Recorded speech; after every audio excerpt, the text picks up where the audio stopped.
All right, everyone. Review Realm here, and today we actually got a special guest with us that's not been here for a long time. Alex. Hello, Alex. What's up? What's going on, everybody? As I'm munching down on my last hard-boiled egg. This is one that I've looked forward to for a long time. I think each of us has anticipated this one for a long time. The biggest thing about this album coming out is this is the first album from this band since one of the other members' bands called it quits a few years ago. Exactly. Yeah, that too.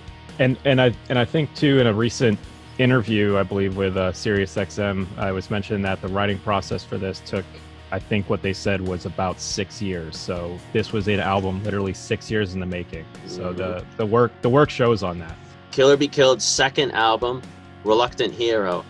So yeah, like Alex said, this is their first album in 6 years. It took a long time, to make the second album, but I don't really blame them because you got each of these, well-known musicians in metal, all trying to find a time to come together to make this music. So I'm sure it's hard. They're not small bands they're coming from. So to be able to put the time in to make this album happen, we're grateful that we have this album. I concur. And that first album in 2014, blew my mind at how well it was done and, how well these guys worked together. Demand for another album was absolutely there. Can they even top the first album? Personally, I think they got really close to doing so with Reluctant Hero. I don't want to make this as a downer by any stretch of the means. By context, I love this album. I thought it was a really great album. This is definitely out of 2020 where musical albums have been fairly scarce for, the obvious reasons.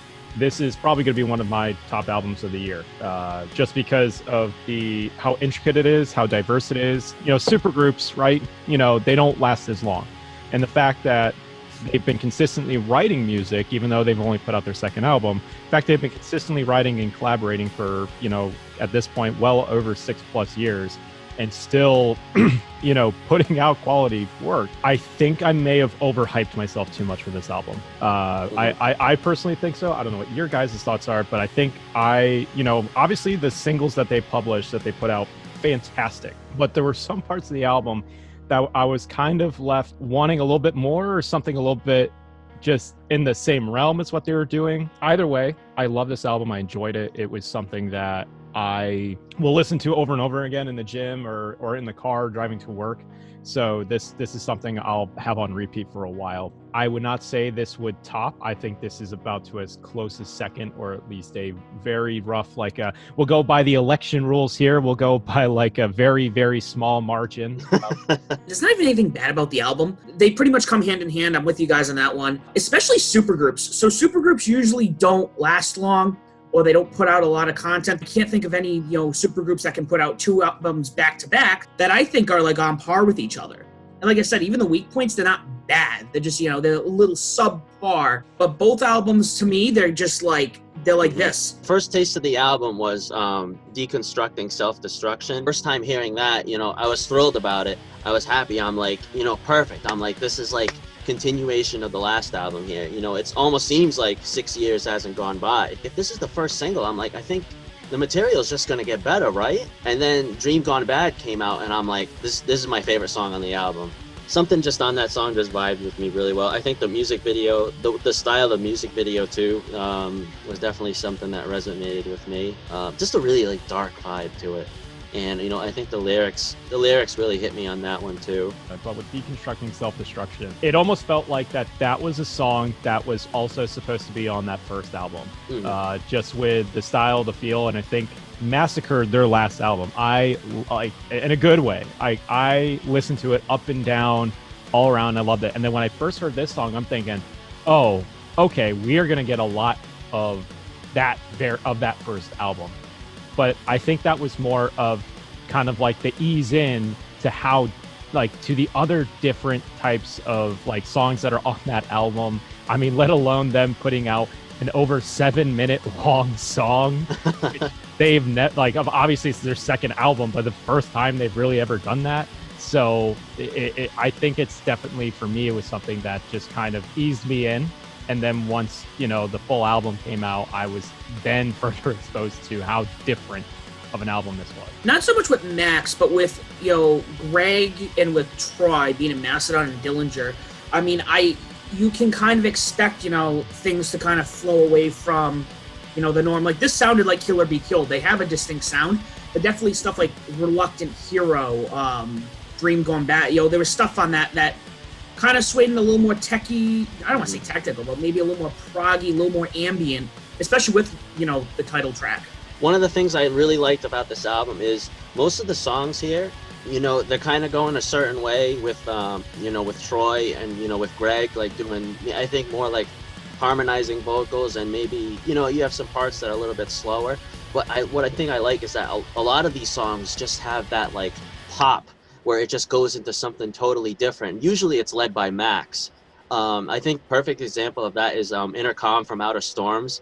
That just part where it just goes really fast with Max. I'm like, this is stuff I really love. I love when they do that, and they do that with a lot of songs on this album. I think one of the things I really loved about it was just how all over the place it was with styles and genres, right? You got or you can obviously, where you have three members from three relatively very different sounding bands. What Soulfly and Sepultura would sound is almost nothing what Mastodon sounds. And then Dillinger is Dillinger. They're their own, they're their own world. And so the fact that you can take these songs and then you can pick out like three different like dimensions, right? When Greg comes in, there's that Dillinger feel. For some reason, there's that aura that Dillinger Escape Plan's around, or whatever Greg has been working on at the time. And Max Cavalera, you have those like really heavy, like chugging guitar riffs, and like it's very chunky, very just, I keep saying heavy, but it's very heavy. And then you have his distinct vocal sounds. And then you go off to the other corner where Troy is, and then you get this very melodic, just that Mastodon sound from him. And it changes not every song, but every part in the song where it switches off to different vocalists.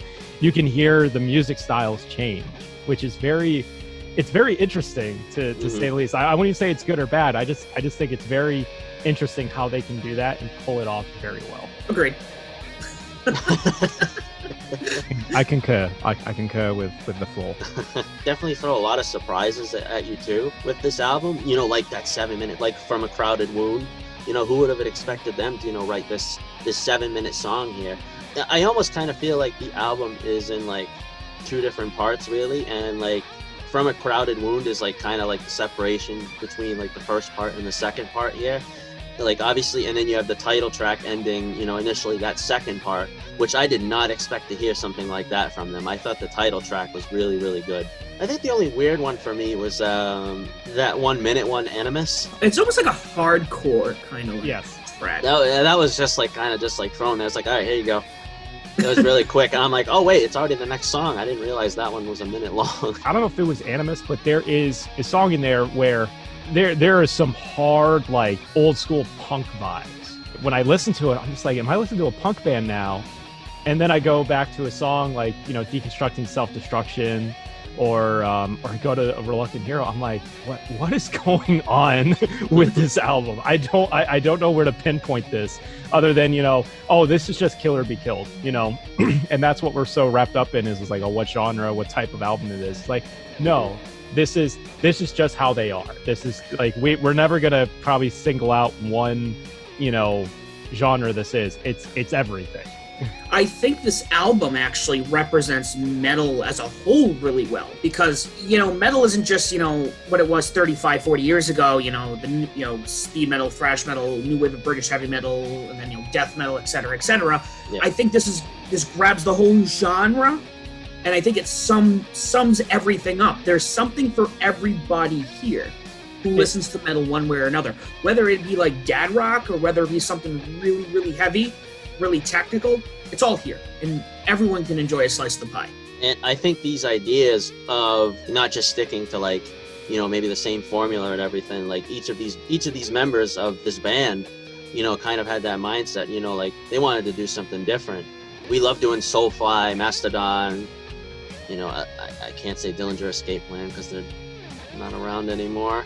But at the time, each of these members, loved doing that, but they wanted to do something different. They wanted to branch all of their ideas together and create something like this, create this band, this combination of, you know, all these things I love about the genre. I do want to play off of what Alex said about the album, you know, coming in this album hyped and probably, you know, having higher expectations than we thought. Yeah. So I think over time the album is going to grow to the point where I think it will be on par for all of us probably.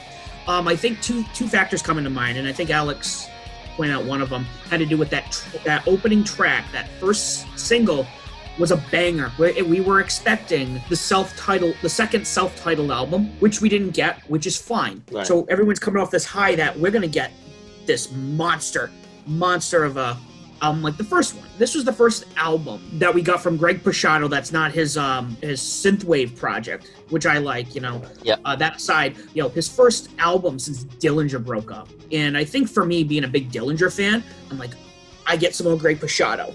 Looking forward to this. And I think putting it up there, I can see where when you listen to the album the first time, like, oh, this is not what I expect. But I don't think it's necessarily a bad thing, because I think over time, those albums are going to be here and here for us. I mean, this just came out. I'm really happy with how the album came out. 100%, you know, one of my favorite albums of the year. With the little time we have left of the year, you know, I definitely will not forget this album. I would say 8 out of 10 for this album. I agree. I think 8 out of 10 is mine. I mean, honestly, 8 is great. I think it's, you know, it's probably going to be the best album of this year. I feel like they could have added a little bit more. Just I hate saying Punch? that. What's that? Punch? Yeah, I a little bit more crunch. I want crunchy like Max Cavalera's dreadlocks that he cut off. Like, I want those kind of crunch. I think another thing that also plays into the album really quickly, I think the intention to make a second album wasn't there 6 years ago. The first album was kind of just like, hey, you know, we've been working on this stuff, you know, let's put it out there. It was received so positively. It was like, everybody's like, please make a second album. Please do more music. And I think they were just kind of like, okay, all right, let's do it. All right, but that's our thoughts on the, you know, very highly anticipated second album from Kill or Be Killed. Reluctant Hero definitely resonated with each of us. Let us know your thoughts in the comments section below. Are you happy with the long 6-year wait for this album? Definitely let us know. Check us out on all our social media. And like I said, we ain't done with 2020. We'll see you for the next review.